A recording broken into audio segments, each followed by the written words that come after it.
Welcome to rich times with happy cooking. நம்ம இன்றைக்கி பார்க்க போகிற ரெசிபி முட்டை பிரியாணி. ரொம்பவே ஈஸியாக சுலபமாக எல்லாருமே செய்யக்கூடிய ஒரு ரெசிபி. இது செய்கிறதுக்கு ஒரு அரை மணி நேரம் தான் ஆகும். நான் இன்றைக்கி சீரக சம்பா அரிசியில் செஞ்சுருக்கேன். நீங்கள் விருப்பப்பட்டால் பிரியாணி அரிசி கூட இதை யூஸ் பண்ணி செய்யலாம். இப்போ இதை நம்ம எப்படி செய்யணுங்கிறத பார்க்கலாம். முதல்ல பிரியாணி செய்கிறதுக்கு முன்னாடி முட்டை அப்புறம் ஃப்ரைடு ஆனியன் இது எல்லாமே நல்லா ஃப்ரை பண்ணி எடுத்துக்கலாம். கடாயில் 3 டேபிள் ஸ்பூன் எண்ணெய் ஊற்றிக்கலாம். கூடவே 1 டேபிள் ஸ்பூன் நெய் நல்லா உருகினதுக்கப்புறமா இதில் நான் ஒரு பெரிய வெங்காயத்தில் நீல வாக்கில் கட் பண்ணி வச்சுருக்கேன். இதை நல்லா கோல்டன் ப்ரௌன் கலர் வர்ற வரைக்கும் நம்ம ஃப்ரை பண்ணி எடுத்துக்கலாம். இப்போ இது நல்லா ஃப்ரை ஆகிடுச்சு. இதை நம்ம தனியாக எடுத்துடலாம்.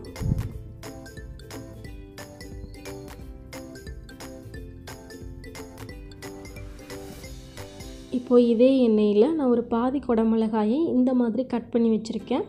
அதை சேர்த்துடலாம். கூடவே இதுக்கு தேவையான அளவு உப்பு சேர்த்து இதை நல்லா வதக்கி எடுத்துக்கலாம்.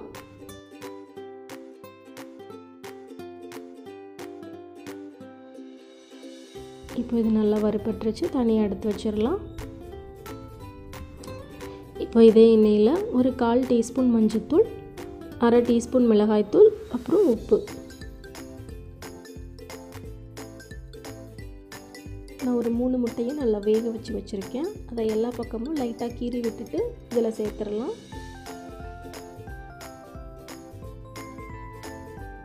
இந்த மசாலா முட்டையோட எல்லா பக்கமும் நல்லா கோட் ஆகிற மாதிரி நல்லா மிக்ஸ் பண்ணி விட்டு வதக்கி எடுத்துக்கலாம்.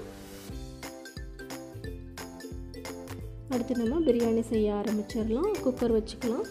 குக்கரில் 3 டேபிள் ஸ்பூன் எண்ணெய் ஊற்றிக்கணும். கூடவே 1 டேபிள் ஸ்பூன் நெய்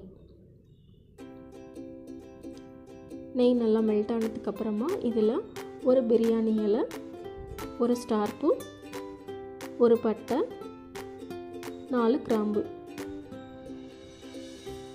1/2 டேபிள் ஸ்பூன் சோம்பு சேர்த்துட்டு இது நல்லா ஃப்ரை ஆகணும். இது ஃப்ரை ஆனதுக்கப்புறமா 2 ஏலக்காய், ஒரு 4 முந்திரி பருப்பு சேர்த்துட்டு இதை நல்லா ஃப்ரை பண்ணி எடுத்துக்கலாம்.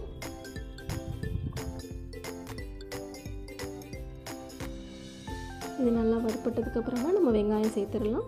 நான் ஒரு பெரிய வெங்காயத்தை நீல வாக்கில் கட் பண்ணி வச்சுருக்கேன். அதை இது கூட சேர்த்து நல்லா வதக்கி விட்டுக்கணும்.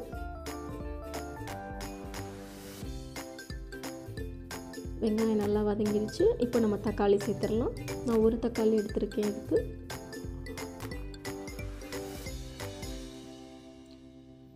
தக்காளி நல்லா வதங்கினதுக்கப்புறமா இஞ்சி பூண்டு விழுது சேர்த்துடலாம். நான் 1 டேபிள் ஸ்பூன் இஞ்சி பூண்டு விழுது சேர்த்துருக்கேன். இதோட பச்சை வாசனை போகிற வரைக்கும் இதை நல்லா வதக்கி எடுத்துக்கணும்.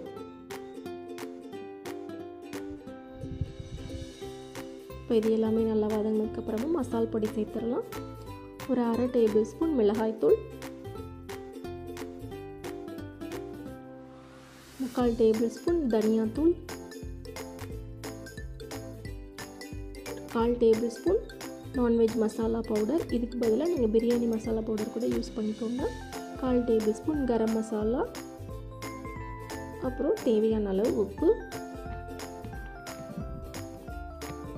ஒரு 2 டேபிள் ஸ்பூன் தயிர் சேர்த்துட்டு இதை நல்லா மிக்ஸ் பண்ணி விட்டுக்கலாம்.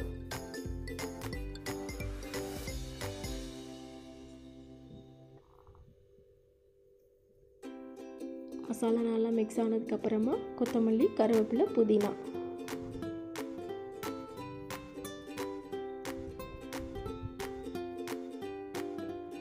இதையும் நல்லா மிக்ஸ் பண்ணி விட்டுக்கலாம்.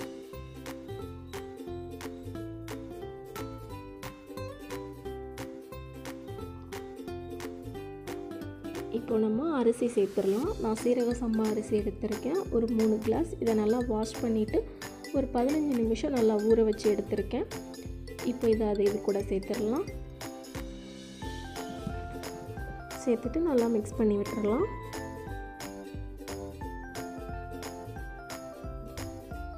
இப்போ தண்ணி சேர்த்துடலாம். நான் 3 கிளாஸ் அரிசி எடுத்துருந்தேன். ஸோ 6 கிளாஸ் தண்ணி சேர்த்துடலாம்.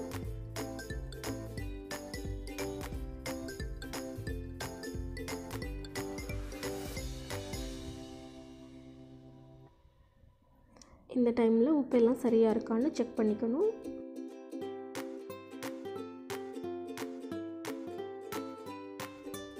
இப்போ இது நல்லா கொதி வந்ததுக்கப்புறமா நம்ம ஃப்ரை பண்ணி வச்சுருக்க ஆனியன், அது கூடவே முட்டையும் சேர்த்துடலாம்.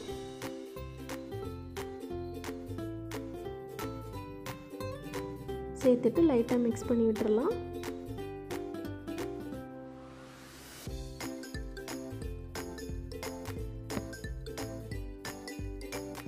இப்போ நம்ம குக்கரை மூடி வச்சு இது ஒரு 2 விசில் வர்ற வரைக்கும் நல்லா குக் பண்ணி எடுத்துக்கலாம்.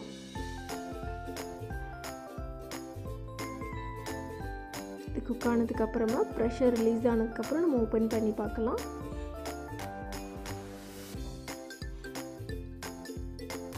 சாதம் நல்லா சூப்பராக உதிரி உதிரியாக வெந்து வந்திருக்கு பாருங்கள்.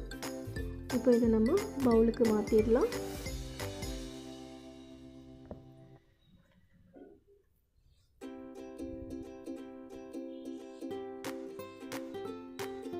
ரொம்பவே சூப்பராக நம்மளோட எக் பிரியாணி ரெடி ஆகிடுச்சு. இதுக்கு மேலே நம்ம ஃப்ரை பண்ணி வச்சுருக்க கேப்சிகமை சேர்த்துடலாம். இது சாப்பிடும்போது இந்த பிரியாணிக்கு ஒரு நல்ல க்ரன்ச்சினஸ் கொடுக்கும். நான் இன்றைக்கி இந்த எக் பிரியாணியோட ஆனியன் ரைத்தா வச்சு சர்வ் பண்ணியிருக்கேன். நீங்களும் இந்த ரெசிபியை ட்ரை பண்ணி பாருங்கள். தேங்க்ஸ் ஃபார் வாட்சிங். இந்த வீடியோ உங்களுக்கு பிடிச்சிருந்தால் லைக் பண்ணுங்கள், கமெண்ட் பண்ணுங்கள், மறக்காமல் சப்ஸ்கிரைப் பண்ணி பக்கத்தில் இருக்க பெல் ஐக்கானையும் கிளிக் பண்ணிக்கோங்க.